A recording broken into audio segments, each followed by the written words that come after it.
Before we get to this article with the rats trying to basically guilt and shame, and if that doesn't work, cancel their superiors, let me give you guys a little TLDR of what's going on.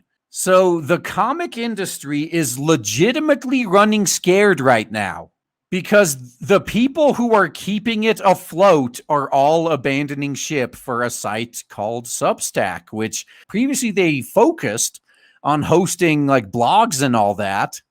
They're like this weird mix of crowdfunding and Patreon. And from what I can tell, Substack has been around for a little while, but no one even knew who they were until recently because they've been paying the few people in the Western comic industry that are actually getting sales enough money to get them to come to them instead of stay with their exclusive Marvel and DC contracts. So here's basically what's going on in the mainstream comic industry. For the longest time, you had a mob of parasites that were hanging out below the waterline of the ship, drilling holes in it repeatedly. And then you had a few people there that were bucketing out the water and plugging the holes. Those were the people in the comic industry actually making sales. And just imagine this scenario. Imagine you are one of the like 5 people in the whole company that's actually turning the company a profit. Everyone else, all these parasites, are basically employed because of the profits you bring in. And instead of being thankful for it, they lord over you like they're your boss. Like, oh, you're going to do what I say or we're going to cancel you and we're going to take your high-paying good job. We're going to take that away from you. You better bend the knee or else. So eventually the people who were keeping the ship running, they noped out. And for the record, I personally don't like the vast majority of these people because they went full in. They went all in on wokeness. They've made it clear they don't like people like me personally, so I don't really have any love for them either. But even these idiots were smart enough to realize, like, hey, wait a minute. I'm one of the like 5 people that actually bring a profit to this company. Why am I sitting here dealing with all this abuse from these nobodies that are only employed because I keep making money? Especially when this other guy just offered me way more money. So they left. So to go back to the ship analogy, you had the parasites that have been drilling holes in the ship for years. You had these few people who were bailing them out. Now everyone who was plugging the holes and bailing the water out got on a lifeboat and left. That is why you see so many of these SJW comic pros just up in a frenzy right now. The rats are trapped on a sinking ship that they themselves sunk, by the way. And there's no lifeboats left. No one's coming to rescue them either. All they got is the people leaving them, and then people like us that are maybe a couple of leagues away with our binoculars watching the dumpster fire from a safe distance.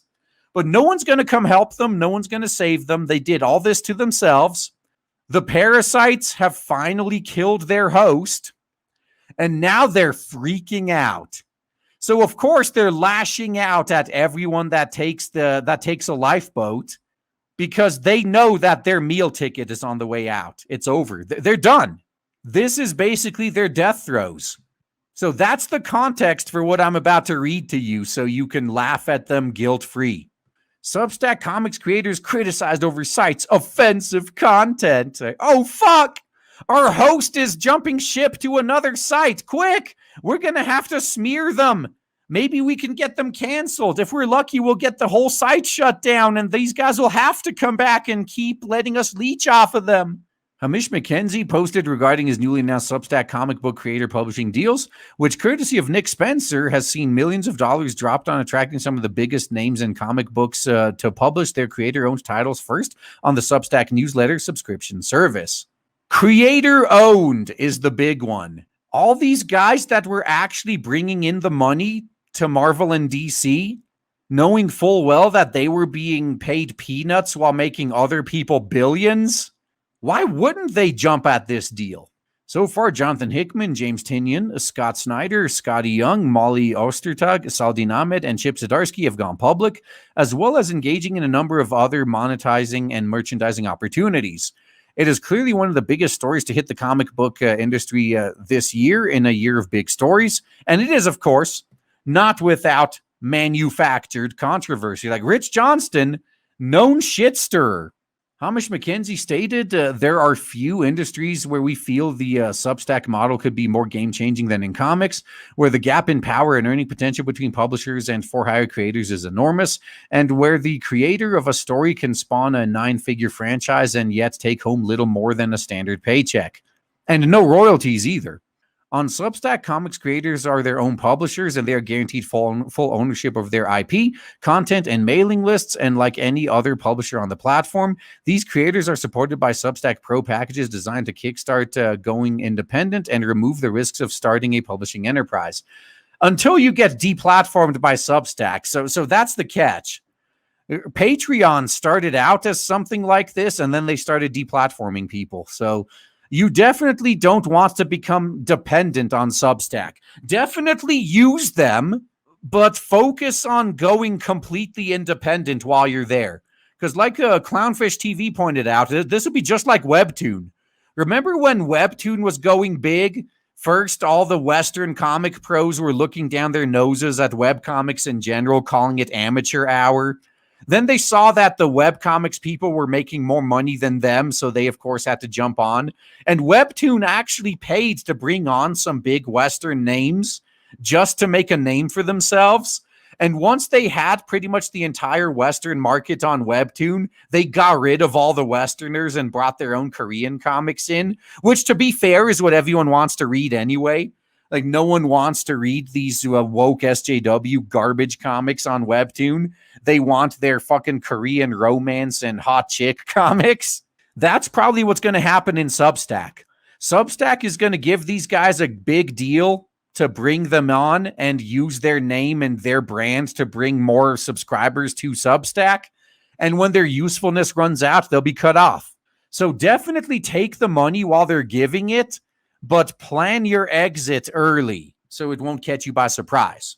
We do that by providing a financial guarantee combined with access to services, support, and community.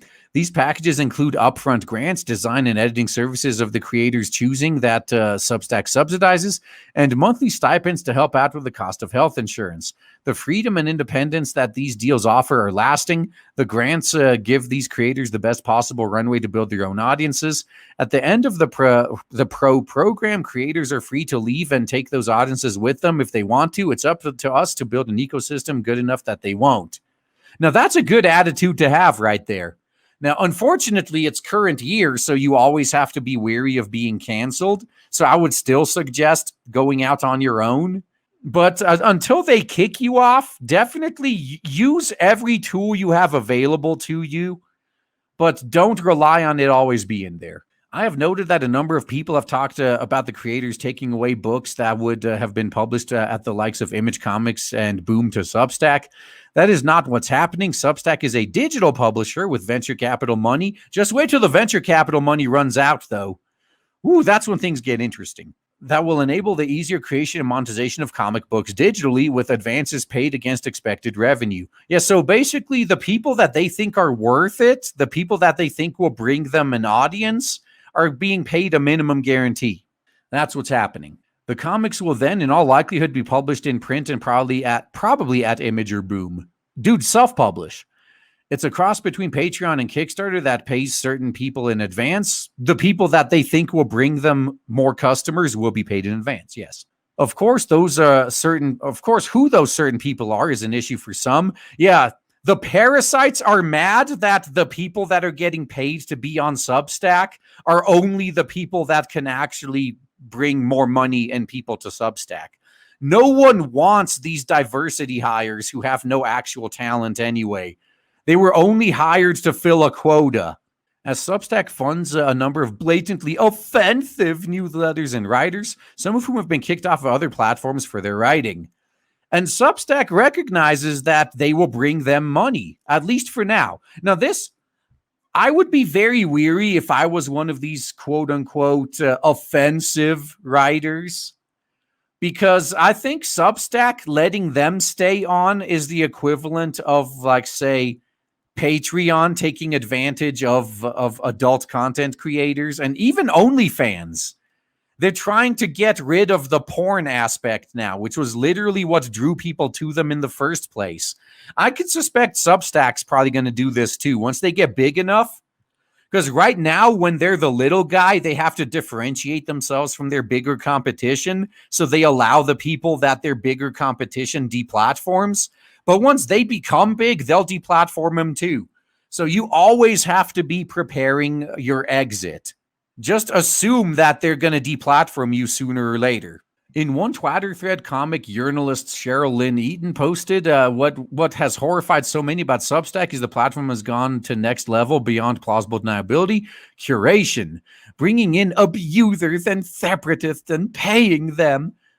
Oh, you mean the same thing that all of you guys do except for the other side? Now it's suddenly a bad thing? Platforming them so that their hate speech can drive those who they've deemed undesirable away? Dude, if that is their goal, I am really tempted to go on Substack right now. If they are intentionally platforming people that'll drive NPCs away, I want in. Because that's exactly what I say. Make your very product at its core something that'll drive the NPCs away. We have to make sure they know they're not welcome here. We want them gone. So why, yes, if you're feeling that like you're not welcome here, that's intentional because you're not. That is a difference that is completely demoralizing. Oh, so you know you're one of those that's not welcome there. Good, now stay away. Because it's one thing to refuse to excise hate mongers, yet treat them as an unpleasant bit of refuse. There we go. That you are unable to get rid of, though Twitter can get rid of them, and another to directly invite them in and pay them. The bitter truth is that far-right artists do not make money through their art. Their art is simply side merch. Their work is abuse, the trolling, the antagonizing of the marginalized for their inherent traits. That's what keeps the audience selling hatred and disruption. The lack of self-awareness in this idiot is just... It hurt. The stupid hurts so much. She literally described her own side. Do you think any of these CalArts artists are making money on their art? No, they were hired for their identity. They were hired because they raised a stink on social media. They were hired because of hatred and disruption. These fuckers are projecting. They described themselves to a T, and they assume that's how everyone else operates too. Cartoonist Alex Schumacher writes, I'm neither impressed nor excited by the Substack announcements. They're just another company exploiting and catering only to established names. Basically, people who can actually bring money and customers to them while neglecting up-and-coming independent creators. No, the talented independent creators are more than welcome there. They're just not bringing along the bloat, the parasites. You useless motherfuckers who've just been leeching off of other people's success are not welcome, and that's why you're panicking right now. Cream your jeans if you'd like, but this does nothing for the industry as a whole. Oh, it does. It purges the industry of parasites, which is a good thing. A minimal amount of research also reveals Substack's complicity in providing a platform for transphobic and alt-right bigots. Translation, normal people that we have labeled these things to deplatform them. It would appear some creators are perfectly content to turn a blind eye in exchange for a quick payday. Now, a lot of the people that are jumping to Substack right now are very woke SJWs. So I find it hilarious that their own kind is going to be eating them alive now. These guys, they make one smart decision in their whole life, and they actually follow the money, and their own side is going to tear them apart for it. It is great. I Walk with Monsters, the modern Frankenstein comics, and Doctor Who, an elementary TV writer, Paul Cornell, wrote, I don't think it's possible to be a neutral publisher anymore. In the 80s, sure, published books from the right and the left. But back then, right didn't include what it does now. You know what the left did, though? Actual terrorism. I won't support a platform that funds hate. So any left-wing platform you're going to get off of. I don't judge those who took the work, but no. I want to shout out to whatever the company they've built, Vault Comics, who put ethics first and make art too. They've made a good place to make comics. Let people like this just fade away. I mean, I actually saw this guy surprisingly doesn't have me blocked. Most of the mainstream comic industry has me blocked. This guy didn't. I was half tempted to quote tweet him. I was half tempted to call him out on this shit, but then I thought, I don't want to give him any attention. Nah, I'm not gonna. Let all of these parasites just fade away into obscurity. If you give them any attention, that's what they want. Just ignore them. From their perspective, the worst thing you can do to them is not even acknowledge they exist. That hurts them way more than anything could. Because they're attention whores. They thrive on it. They crave it. They get off to it. They want it so bad that if they don't get enough of it, they make it up. Just let them fade away into obscurity. Forgotten. Never to be spoken of again.